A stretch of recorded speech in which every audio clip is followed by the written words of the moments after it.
तुलसी Gabbard का इस्तीफा सिर्फ एक इस्तीफा नहीं है, इससे ये भी पता लगता है कि ट्रंप की कैबिनेट कैसे टुकड़े टुकड़े करके कोलैप्स कर रही है। अगर ट्रंप सारी बातें जेरेड कुशनर की और स्टीव पिटकॉफ की मानेंगे तो इनकी क्या जरूरत है। इससे पहले भी ये चौथा 1.5 साल हुआ है ट्रंप सरकार को आए हुए, इससे पहले भी 3 और लोग रिजाइन कर चुके हैं, ये चौथा रेजिग्नेशन है। इससे पहले रिजाइन किया था एलिन चाउ ने, जो कि ट्रांसपोर्ट सेक्रेटरी थी। उन्होंने रेजिग्नेशन में बोला था कि उनके ऊपर हमले हो रहे हैं ये, और deeply troubled me in a way that I simply cannot set aside. Then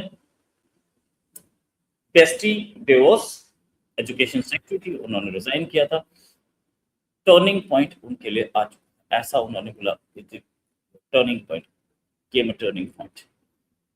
then Mick Mulvaney ने रिजाइन किया था, special envoy to Northern Ireland. उन्होंने बोला था I can't stay not after yesterday. ये पहले भी उन पे हमले हुए, ट्रंप के अपने लोगों पे हमले हुए, ट्रंप के एयरफोर्स चीफ रिजाइन कर गए, ट्रंप के आर्मी चीफ रिजाइन कर गए, ट्रंप के नेवी चीफ रिजाइन कर गए, सब रिजाइन। लेकिन ट्रंप चाचा अपनी कुर्सी पे अड़े। तुलसी गैबार्ड का भी मामला गड़बड़ ही था। जैसे ही इन्होंने कुर्सी संभाली थी, ट्रंप के साथ ये आ गई थी लड़ाई झगड़े में। लड़ाई झगड़ा मतलब डिफरेंसेस साफ देखने शुरू हो चुके थे। ईरान वॉर हुई, तुलसी इस ईरान वॉर के फेवर में नहीं थी। जब सुन्नी ही स्टीव पिटकॉफ की है, जब सुन्नी ही अपने दामाद की है, जेरेड कुशनर कोई पोस्ट नहीं होल्ड करते हुए जेरेड कुशनर, लेकिन ट्रंप उनके इशारों पे नाचते दिख रहे हैं, तो परेशान हो गए। और उन्होंने बताया कि भाई ये क्या कर रहे हो, मरोगे नहीं, बात नहीं समझ में। खैर कांग्रेस में हियरिंग हुई, कांग्रेसनल हियरिंग में तुलसी से पूछा भी गया, बल्कि उनकी ग्रिलिंग हुई, वहां पूछा गया कि ईरान वॉर क्यों शुरू हुई। तो तुलसी ने ये बोला कि भाई हमारे पास कोई ऐसा एविडेंस नहीं था कि न्यूक्लियर वेपन ईरान बना रहा था। ये कांग्रेस ने बोला रिकॉर्ड्स पे। लेकिन ये तुलसी के इस बयान को ट्रंप ने डिनाई किया। मतलब आपके national intelligence director, national intelligence एक बयान दे रहा है और उसको प्रेसिडेंट डिनाई कर रहा है, तो आपने डायरेक्टर नेशनल इंटेलिजेंस रखा क्यों? इससे पहले तुलसी के डेप्यूटी जो केंट, ये भी रिजाइन कर गए थे, ये भी अपोज कर रहे थे ईरान वॉर, और इन्होंने बात भी बोली थी। रेजिग्नेशन में वो बहुत कुछ लिख के गए थे, जिसको शायद कांग्रेसनल हियरिंग में तुलसी ने कोट भी किया था।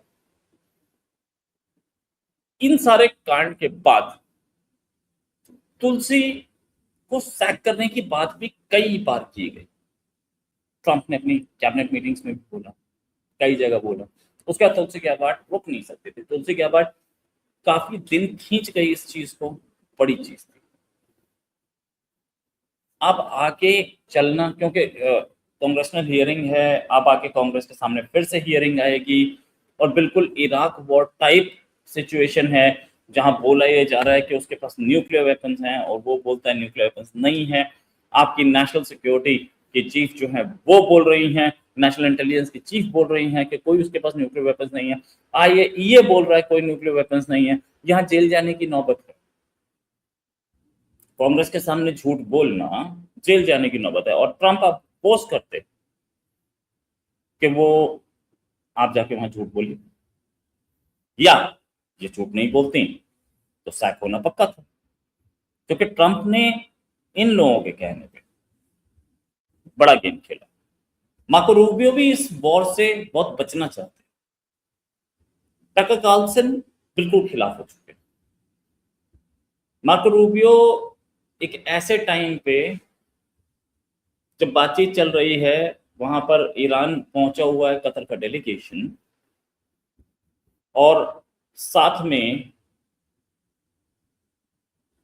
आसिम मुनीर और पाकिस्तान के इंटीरियर मिनिस्टर भी पहुंचे हुए हैं तेहरान।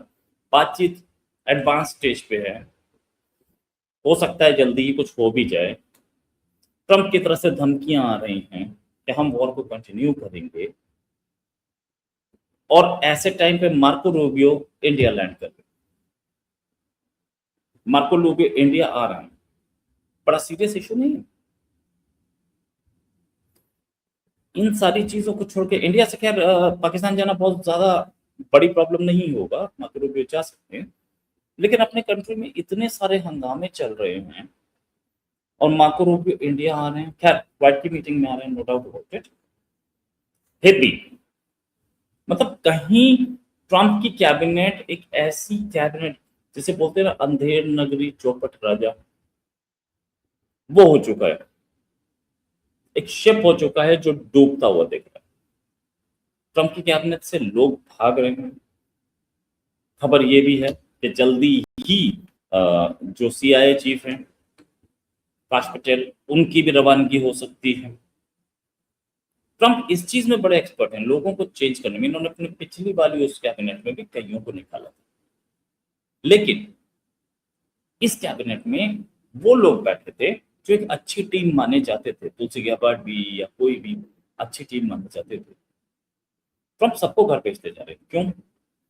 अपनी जिद पूरी करने के लिए, अपने दामाद की बात पूरी करने के लिए, पैलेस्टीन में ट्रंप टावर बनाने के लिए, पाकिस्तान में एक बिटकॉइन हब बनाने के लिए। मैटर सीरियस होते जा रहे। एक दिन ट्रंप अकेले खड़े हो और उनके पास सिर्फ एक चमचों की लॉबी हो, और इस चमचों की लॉबी में ट्रंप कहां तक फिट हो पाएंगे, क्या कंट्री को चला पाएंगे ठीक से, ये अभी तक क्लियर नहीं। तुलसी गैबार्ड का इस्तीफा जो आया, मुझे पता था ये आएगा, बाकी किसी को नहीं पता था, शायद वो दूसरी बात है, मैंने बोला था भी नहीं। इसलिए इसलिए मुझे पता था कि तुलसी गैबार्ड कांग्रेस की हियरिंग में ये बोल रही हैं कि ईरान के पास न्यूक्लियर वेपन कोई नहीं, और प्रेसिडेंट ट्रंप एक कंट्री पे हमला इसीलिए कर रहे हैं, बहुत बड़ी चीज होती है हमला, और अभी कांग्रेस को और सेनेट को वहां पे कांग्रेचुअल हियरिंग को वहां समझाना मुश्किल हो जाएगा कि ये हमला हुआ क्यों। तुलसी तो जाकर के अपनी क्लैरिफिकेशन दे के आ गई, अब ट्रंप को समझाना पड़ेगा, और अब एक बड़ी वॉर चलेगी। इलेक्शन सामने खड़े हैं, इलेक्शन से पहले हवाई से आती हैं ये, इलेक्शन से पहले ऐसा हुआ है, मैटर तो बहुत सीरियस है। ट्रंप इनफैक्ट इसमें न्यूयॉर्क में है, और न्यूयॉर्क में वो क्या कर रहे हैं, न्यूयॉर्क में वो कैंपेन कर रहे हैं अपनी पार्टी के लिए। न्यूयॉर्क में इलेक्शन आने वाले उसी कैंपेन में खड़े हैं। अब ये देखने वाली बात है कि न्यूयॉर्क तो डेमोक्रेट स्टेट है, 1968 में आखिरी बार रिपब्लिकन यहाँ से जीता था कोई, उसके बाद से सारे डेमोक्रेट्स जीते हैं। हिलरी क्लिंटन भी यहीं से थी सेनेटर। तो ट्रंप एक डेमोक्रेट स्टेट में कैंपेन करने गए हुए हैं, उनके लिए कैंपेन भी जरूरी है, उनके लिए ईरान भी जरूरी है, उनके लिए हर चीज जरूरी है। लेकिन बातचीत कौन कर रहा है? Marco Rubio. बातचीत कौन कर रहा है? Steve Witkoff. बातचीत कौन कर रहा है? Jared Kushner. और ये बातचीत, ये लोग सीरियस हैं, मैं मान सकता हूँ मार्को रूबियो होंगे, क्योंकि मार्को रूबियो अपने आप को नेक्स्ट प्रेसिडेंट के तौर पे देख रहे हैं। मार्को रूबियो इलेक्शन लड़ने के फिराक में, उन्हें पता है जेडी वैंस से कहानी नहीं बनती, और जेडी वैंस भी अपने आप को, जेडी वैंस भी इस वॉर में घुसने के फेवर में नहीं थे। जेडी वैंस को जब भी बातचीत आई कि बातचीत कर रहे हैं, तो जेडी वैंस को साइडलाइन किया जा रहा था। आपको याद होगा जेडी वैंस का नाम एंड तक नहीं था। एक बार ट्रंप ने बोला जेडी वैंस इज गोइंग, फिर बोला नहीं गया जा रहा, बहुत सारी चीजें हुई। तो जेडी वैंस भी इस वॉर के फेवर में नहीं दिख रहे थे। ये ट्रंप की जिद थी कि ईरान पे हमला होना, उसका कितना बड़ा नुकसान हुआ है अब तक, ये बात सबके सामने। ईरान में भी बहुत तबाही हुई है,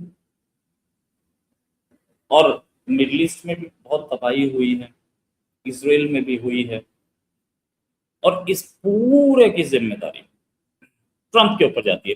तो साथी जो थे वो छोड़ के भागते दिख रहे हैं, और इसकी वजह से ट्रंप की कुर्सी में खतरे में आएगी ऐसा मैं नहीं कह सकता, क्योंकि ट्रंप एक बार बैठ गया है तो वो इम्पीच ही होंगे। वो अब 4 साल बैठे हैं, 4 साल झेलना पड़ेगा।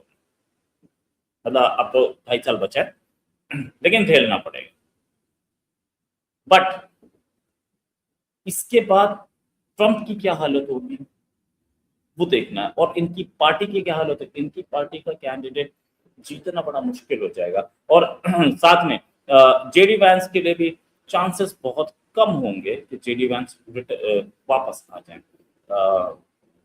दोबारा प्रेसिडेंट बन जाए।